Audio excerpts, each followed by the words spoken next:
¿Has tenido esa sensación de que ya has vivido ese momento justo en el que te encontrás? Para Gabriela, una chica cualquiera de una ciudad común, todo fue más allá. No solo sintió que ya había vivido lo que sucedía, supo cada detalle de lo que vendría.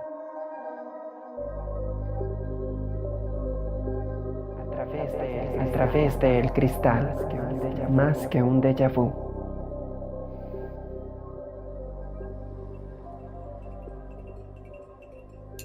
En la mesa de una cafetería ubicada en el centro de la ciudad, en la segunda planta de una plaza de comercios, ella aguardaba tranquila. Frente a sí tenía una silla vacía y una pared de cristal que le regalaba una vista panorámica de la calle principal de la ciudad. De pronto, entre su parpadear y un sorbo de café, sintió que aquel respiro, que aquel olor de café con canela en polvo, ya había sido antes. Levantó su mirada, colocó su taza sobre la mesa y atónita vio reflejado en la pared de cristal lo que se avecinaba. En unos segundos, mientras su respiración se empezó a entrecortar, vio con perfecta claridad un salto en el tiempo que le reveló un suceso a punto de ocurrir. Necesita ayuda, un doctor. Ella necesita un doctor. Cuando se acercaban los paramédicos de la plaza, regresó de su trance. Las pocas personas que se encontraban en el sitio se mostraban desconcertadas. Sus miradas alarmadas se cruzaban con la mirada de Gabriela. Ella buscaba a alguien. Dirigió su vista hacia la entrada de la cafetería, pero no. Nadie estaba ahí. Sus rodillas flaqueaban, las lágrimas empezaron a brotar. Intentó salir, pero uno de los paramédicos la detuvo. Se llevó sus manos a la cabeza de tal forma que medio recogía su cabello. Desesperada y con temor dirigió su vista hacia la pared de cristal nuevamente. Dio unos cuantos pasos hasta acercarse un poco más, quedando tan cerca que su respiración agitada llegaba a empañar un poco el cristal.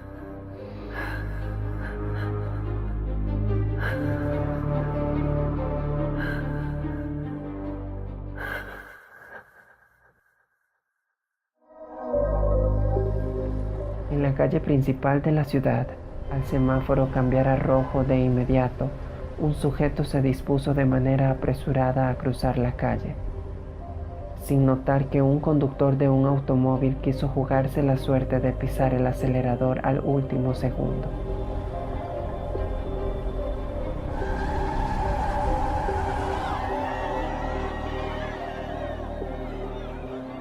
El pánico se apoderó de la vía.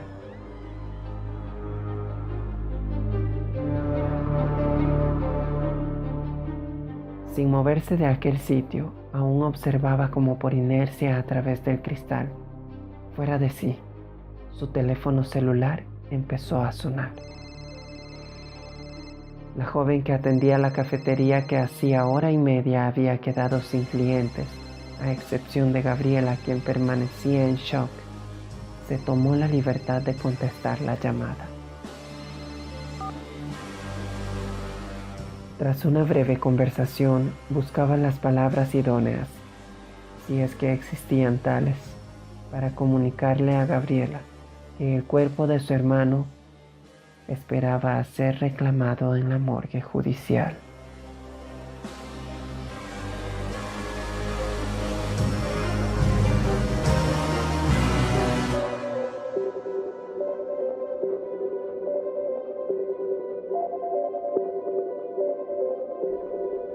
Gabriela se encontraba frente a las puertas de la morgue judicial.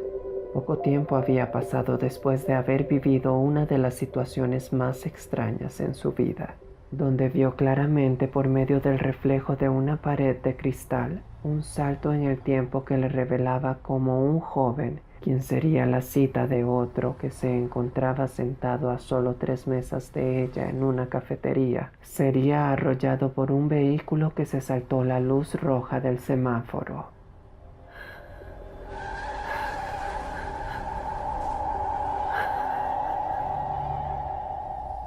Aún confusa e incrédula, con 2 píldoras contra la migraña en su sistema, trataba de mantenerse en calma y buscar una explicación para todo lo ocurrido. En su mente daba vueltas el llamado que recibió por parte de la morgue judicial. Ella se negaba a aceptar que su hermano estuviese muerto. Una misteriosa brisa que agitaba las hojas de los arbustos que rodeaban la rampa que llevaba hasta la entrada de la morgue judicial fue la antesala para un episodio similar al de la cafetería. Cuando Gabriela colocó sus manos sobre el par de puertas de cristal de la entrada, el reflejo de una de las puertas le reveló, antes de empujar, un salto en el tiempo que la hizo cambiar de opinión.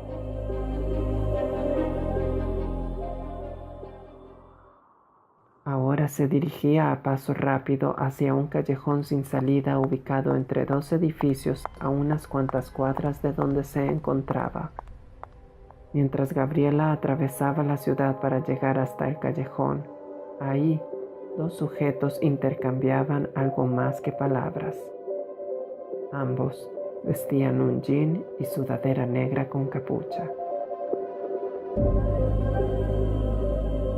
Sin percatarse, a cabo de 1 cuadra de distancia del callejón, uno de los sujetos la observaba al otro lado de la calle discretamente. El otro ya se había marchado.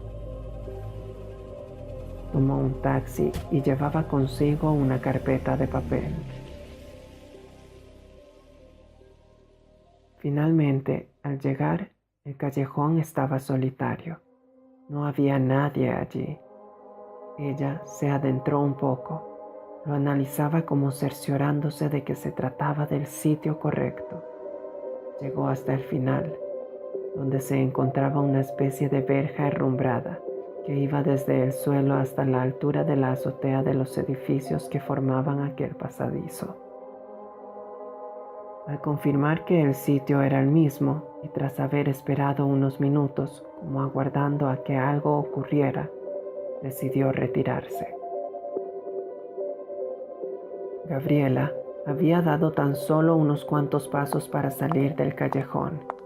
Al mismo tiempo, del otro lado de la calle, el hombre que observaba burló el tránsito para cruzar y acercarse hasta la entrada.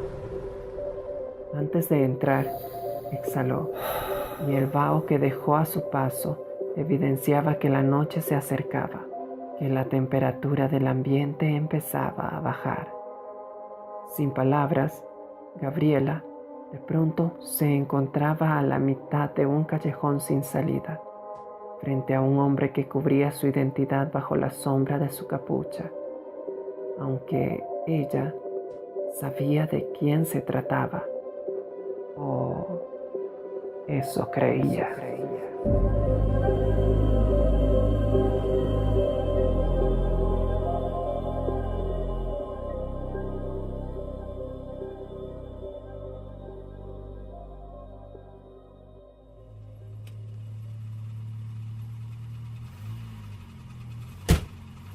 El sujeto que tomó el taxi, oculto bajo la sombra de su capucha, se limitó a mencionar su destino y entregar un billete grueso al taxista, advirtiendo que el cambio no le haría falta.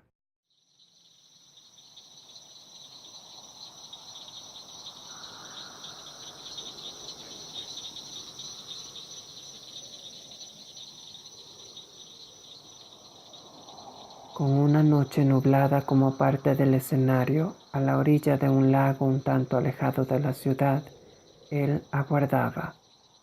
Mientras esperaba, fumaba un cigarrillo. Lucía impaciente. Se frotaba las manos para combatir el frío mientras, con el movimiento ágil de sus labios, manejaba el cigarrillo. A través de los arbustos y la hierba crecida que rodeaban de manera irregular el lago, se notó la luz de los halógenos de un vehículo que se aproximaba. Esa noche, para Gabriela, cada segundo se tornó tan extenso como 1 hora. En el callejón, No esperó encontrarse con alguien desconocido, pues en el reflejo a través del cristal de una de las puertas de la morgue se había visto a sí misma en el callejón, platicando con Beto, su hermano.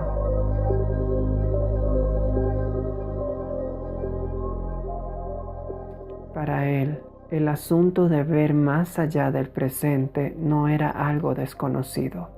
De hecho, vio venir a Gabriela hacia el callejón incluso antes de que ella recibiera el llamado de parte de la morgue judicial. Supo entonces que su hermana también poseía la habilidad de ver más allá del presente a través del cristal. Él fue quien hizo cambiar los hechos y puso en su lugar a alguien de su confianza, un sujeto con quien se reunió en el callejón minutos antes de que Gabriela llegara, el mismo con quien finalmente ella se encontró.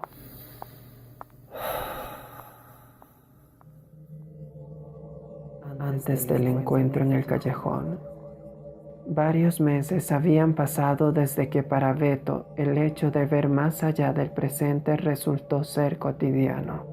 Desempleado y con una carrera de poca demanda laboral, empezó a vender sus habilidades como servicios especiales en la web.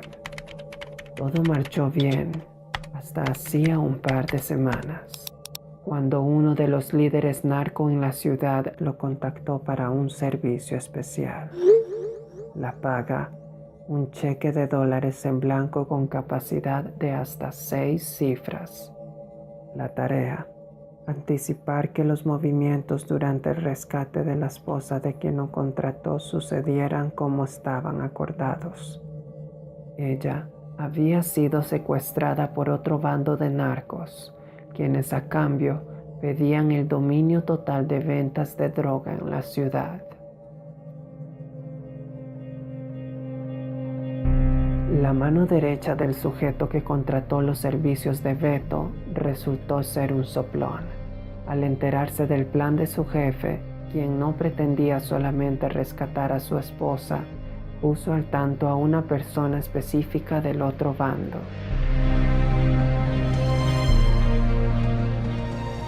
Todo se complicó para Beto. Estudiaron sus habilidades y con el soplón hablándole al oído, se enfocó justo donde él quiso. Recibió todo lo que esperaba. No tuvo idea de la situación verdadera. El montaje que engañó las habilidades del hermano de Gabriela fue impecable.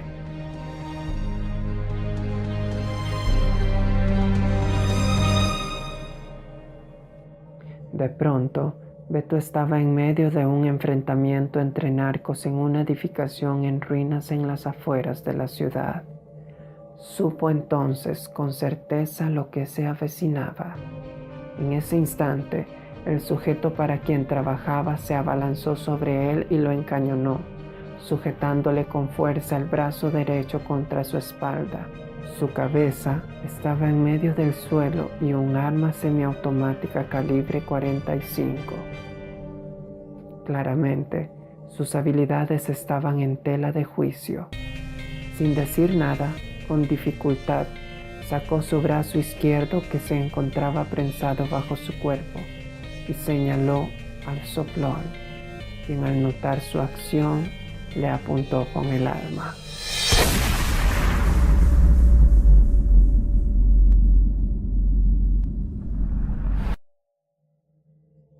Balbuceante, Beto trataba de explicar lo sucedido al sujeto que lo había contratado. Mientras se incorporaba, veía de reojo y trataba de ignorar el sonido que emitía el cuerpo del soplón, quien yacía agonizante.